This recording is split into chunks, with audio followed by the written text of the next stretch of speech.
이렇게 돼 있어. 한국 반도체는 대체 누구의 장단을 맞춰야 될까요? 요즘 미국 법안 통과 이야기만 들으면 너무 피곤합니다. 뭘 겁나 많이 통과시키고 또 뭘 겁나 많이 추진하고 있어요. 미국이 바쁘게 움직이니 세계 반도체, 전기차, 배터리 업계도 분주하게 움직이고 있고요. 오해하실 수 있는데 제가 지금 이러는 건 화나서가 아니라 피곤해서예요. 칩스법부터 설명해야겠죠. 발음도 어렵네. 칩스법은 미국 정부가 반도체 산업에 520억 달러, 그러니까 한국 돈으로 68조 원 규모의 자금을 투입해 산업을 활성화하기 위한 법안을 말합니다. 미국 내 반도체 생산 라인과 인프라를 조성하고 관련된 기업을 지원한다는 내용이 핵심입니다. 그리고 또 하나 거론됐던 법안이 있는데요. 인플레 감축법은 조 바이든 대통령이 임기 초반에 제시했던 BBB 법안, Build Back Better 등 나은 재건 법안의 축소판이라고 볼 수 있습니다.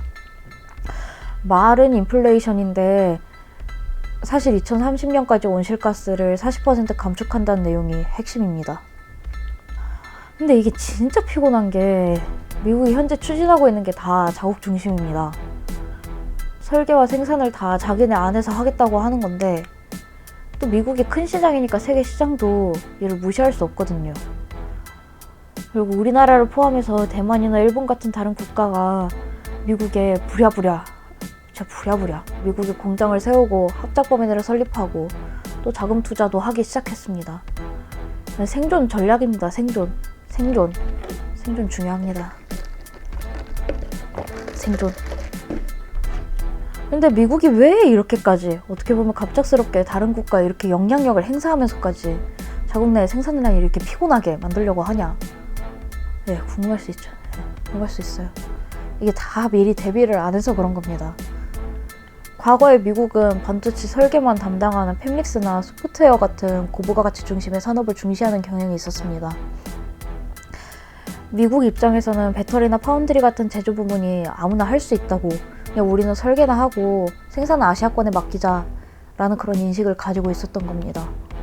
그런데 코로나19 이후에 비대면 서비스, 그러니까 IT 서비스를 사용하는 사람들이 늘어났고 반도체 수요도 증가했습니다. 근데 반도체를 생산할 수 있는 곳은 대부분 아시아 지역에 몰려 있는데 이 생산 지역에 과부하가 걸리니 생산이 원활하게 이루어지지 않았던 겁니다. 그러다 보니 막상 미국이 반도체를 써야 할 때 공급받지 못하는 상황이 이어졌으니 미국 입장에서 불편했겠죠?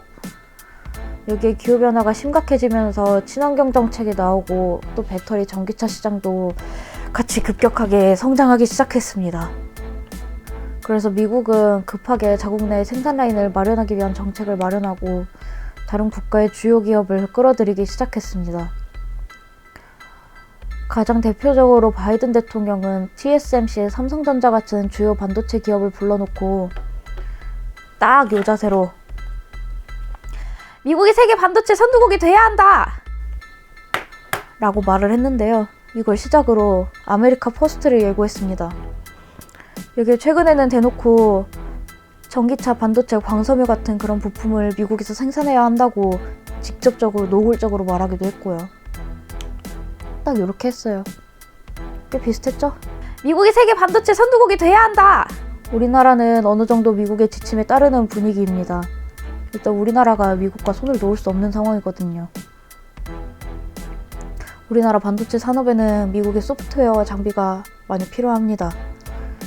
이 측면에서 미국 의존도가 되게 높은데 그래서 업계 전문가 사이에서는 한국과 미국의 동맹은 선택이 아닌 필수라고 많이들 이야기합니다. 그런데 미국과 손을 잡으면 중국 손을 놓아야 될 가능성이 되게 높습니다. 미국이 강력하게 중국을 견제하고 있는데 그거를 주변국한테도 강요하고 있기 때문이거든요.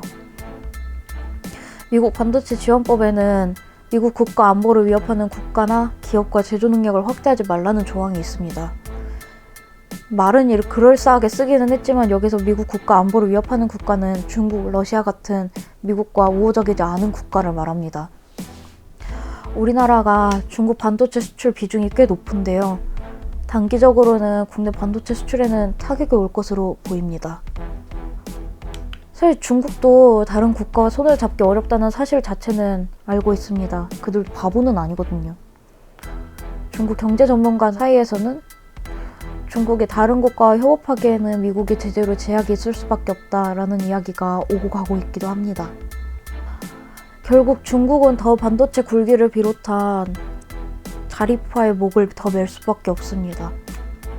그래서인지 중국에서는 최근 메모리부터 시작해서 AI 반도체에 관련된 자체 개발 관련 소식을 되게 많이 언론을 통해 전하고 있습니다.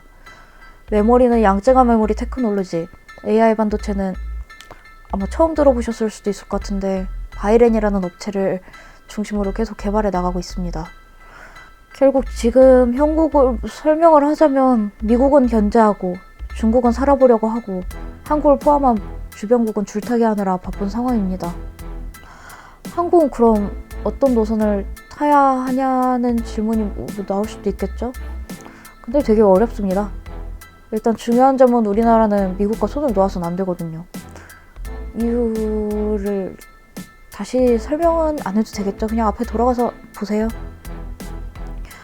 하지만 또 우리나라가 그가 워낙 중국의 반도체를 많이 납품해 왔다 보니 단기적으로는 수출 측면에서 타격을 입을 수밖에 없습니다.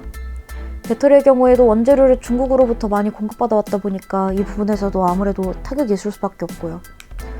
그래서 국내 기업은 미국과 손을 잡고 중국을 대체할 만한 방법을 찾고 있는 중입니다.